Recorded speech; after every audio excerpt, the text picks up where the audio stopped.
Hello seventh class, welcome to YouTube channel. बेटा, आज हम अपना हिंदी रीडर का सेकंड टर्म स्टार्ट करना चाह रहे हैं, जिस चैप्टर का नाम है अपना अपना भाग्य और चैप्टर का नंबर है 12। यानी 12 चैप्टर से हमारा सेकंड टर्म स्टार्ट होगा।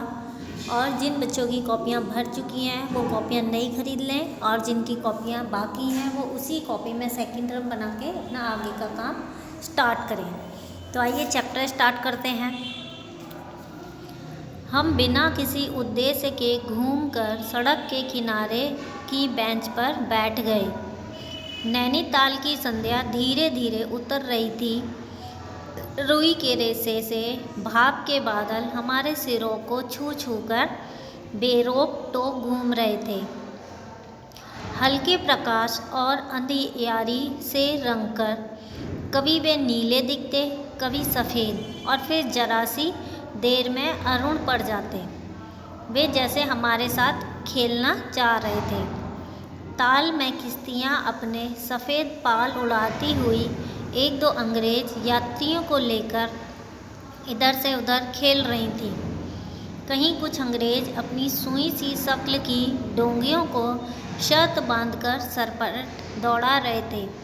कहीं किनारे पर कुछ सांप अपनी बंसी पानी में डाले सौंदर्य एकाग्र एकस्त्य एकनिष्ठ मछली चिंतन कर रहे थे।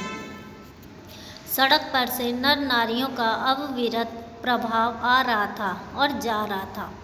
उसमें अधिकार व गर्व में तने अंग्रेज थे और चिथड़े से सजे घोड़ों की बाग थामे वे पहाड़ी थीं, जिन्होंने अपनी प्रतिष्ठा और सम्मान को कुचलकर शून्य जीरो कर लिया था और बड़ी तत्परता से दुम हिलाना सीख गए थे।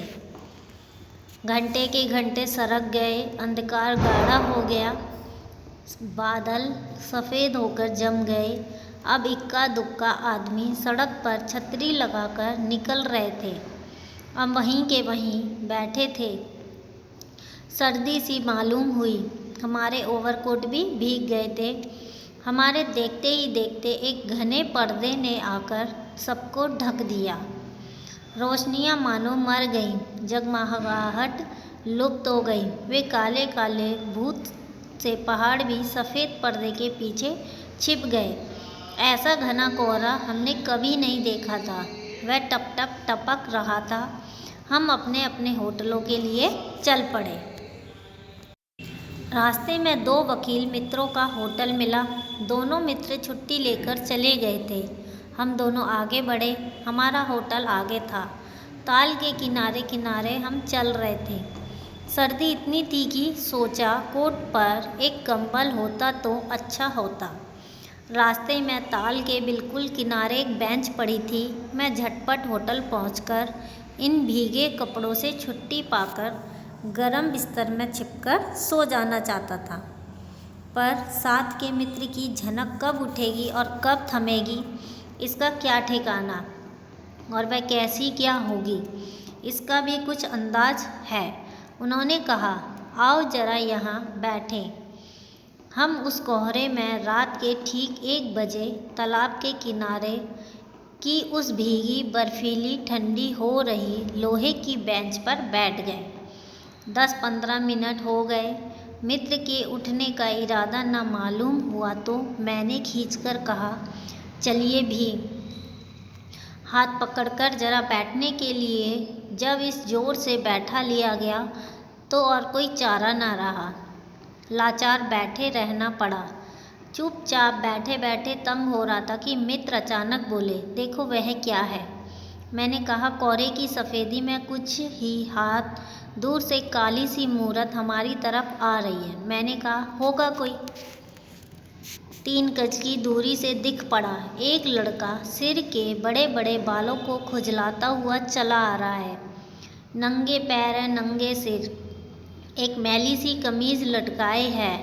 पास की चुंगी की लालटेन के छोटे से प्रकाश वृत्त यानी गोले में देखा। कोई 10 बरस का होगा। गोरे रंग का है पर मैल से काला पड़ गया है। आंखें अच्छी बड़ी पर सूनी हैं। माथा जैसे अभी झुर्रियाँ खा गई हैं। मित्र ने आवाज़ दी, ऐ। उसने जैसे जागकर देखा और पास आ गया। तू कहाँ जा रहा है रे? उसने जैसी सूनी आंखें फाड़ दी। दुनिया सो गई, तू ही क्यों घूम रहा है? बालक चुप फिर भी बोलता हुआ चेहरा लेकर खड़ा रहा। कहाँ सोएगा? यहीं कहीं। कल कहाँ सोया था? दुकान पर। आज वहाँ क्यों नहीं गया? नौकरी से हटा दिया। क्या नौकरी थी? सब काम, 1 रुपया और झूठा खाना। फिर नौकरी करेगा? हाँ। बाहर चलेगा? हाँ। ये लेखक जो है उस लड़के से पूछता है, आज खाना खाया? कुछ नहीं। अब खाना मिलेगा? नहीं मिलेगा। यूं ही सोए जाएगा? हाँ। कहाँ? यहीं कहीं, इन्हीं कपड़ों में। बालक फिर आँखों से बोलकर चुप खड़ा रहा। आँखें मानो बोलती थीं, यह भी कैसा मूर्ख प्रश्न। माँ बाप कहाँ हैं? कहाँ? 15 कोस दूर गांव में। तू भाग आया? हाँ। क्यों? मेरे कई छोटे भाई बहन हैं जो सो भाग आया। वहाँ काम नहीं, रोटी नहीं, बाप भूखा रहता था और मारता था। माँ भूखी रहती थी और रोती रहती थी, सो भाग आया। एक साथी और था, उसी गांव का था, मुझसे बड़ा। दोनों यहाँ साथ आए। अब वह नहीं है। कहाँ गया? मर गया। इस जरा सी उम्र में ही इसकी मौत से पहचान हो गई। मुझे अचंभा हुआ, दर्द हुआ। पूछा, मर गया? हाँ साहब ने मारा, मर गया। वह साथ चल दिया। लौटकर हम वकील दोस्तों के होटल में पहुँचे। वकील साहब, वकील लोग होटल के ऊपर कमरे में उतर कर आए। कश्मीरी 2 शाल लपेटे, मोजे, पैरों में चप्पल थी। हल्की स्वर में हल्की सी झुंझलाहट भी थी, कुछ लापरवाही भी थी। ओहो, फिर कहिए। आपको नौकर की ज़रूरत थी ना? देखिए यह लड़का है। कहाँ से लाए? आप इसे जानते हैं? जानता हूँ, यह बेईमान नहीं हो सकता। अजी ये पहाड़ी बड़ी शैतान होते हैं। बच्चे बच्चे में गुण छिपे रहते हैं। आप भी क्या अजीब चीज़ उठा लाए? कहाँ से ले? जी यह नौकर लो। मानिए तो यह लड़का अच्छा निकलेगा। आप भी जी बस खूब हैं। ऐसे ऐरे गहरे को नौकर बना लिए जाए और अगले दिन वह क्या न जाने ले लेकर चंपत यानी भाग जाए। आप क्या मानते ही नहीं, मैं क्या करूं? माने क्या खाक?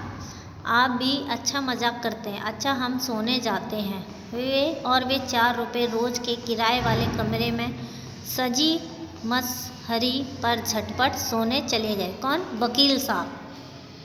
वकील साहब के चले जाने पर होटल के बाहर आकर मित्र ने अपनी जेब में हाथ डालकर कुछ टटोला, पर झट कुछ निराश भाव से हाथ बाहर कर वे मेरी ओर देखने लगे।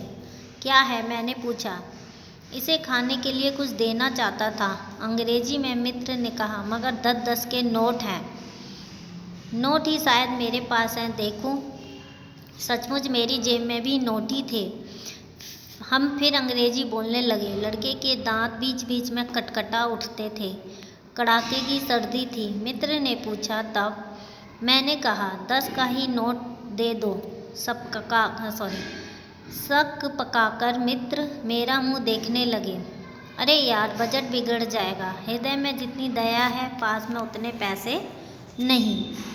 तो जाने दो, यह दया ही इस जमाने में बहुत है, मैंने कहा।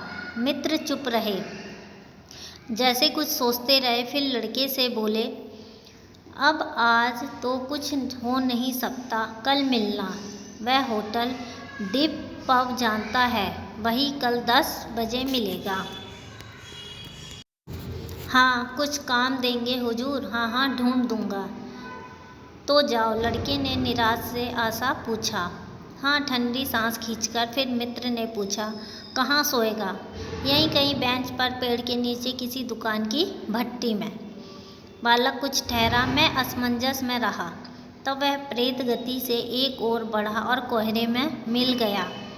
हम भी होटल की ओर बढ़े। हवा तीखी थी, मगर कोटों को पाकर बदन में तीर सी लगती थी। सिकुड़ते हुए मित्र ने कहा, भयानक शीत है। उसके पास बहुत कम कपड़े। यह संसार है यार। मैंने स्वार्थ की फिलॉसफी सुनाई। चलो हमारे बिस्तर गर्म हो लो। फिर किसी और की चिंता करना। उदास होकर मित्र ने कहा, स्वार्थ, जो कहो, लाचारी कहो, निठुराई कहो या बेहयाई। दूसरे दिन नैनीताल स्वर्ग के किसी काले गुलाम पशु के दुलार का वह बेटा, वह बालक निश्चित समय पर हमारे होटल डिप में नहीं आया। हम नैनीताल सैर खुशी खुशी ख़त्म कर चलने को कहा हुए उस लड़के की आस लगाए बैठे रहने की ज़रूरत हमने नहीं समझी, क्योंकि वो चाहते थे कि वो आ जाएगा। मोटर में सवार होने ही वाले थे कि समाचार मिला, पिछली रात एक पहाड़ी बालक सड़क के किनारे पेड़ के नीचे ठिठुर कर मर गया। मरने के लिए उसे वही जगह, वही 10 वर्ष की उम्र और वही काले चिथड़ों की कमीज मिली। आदमियों की दुनिया ने बस यही उपहार उसके पास छोड़ा था। पर बताने वालों ने बताया कि गरीब के मुंह, छाती, मुट्ठी और पैरों पर बर्फ की हल्की सी चादर चिपक गई थी, मानो कि दुनिया की बेहयाई ढकने के लिए प्रकृति ने शव के लिए सफ़ेद और ठंडे कफन का प्रबंध कर दिया है। सब सुना और सोचा अपना अपना भाग्य, क्योंकि ये एक ऐसे लड़के की कहानी है जो बिल्कुल गरीब था और उसके लिए लेखक कुछ नहीं कर पाया था। तो इसी के साथ ये चैप्टर ख़त्म होता है। Thank you.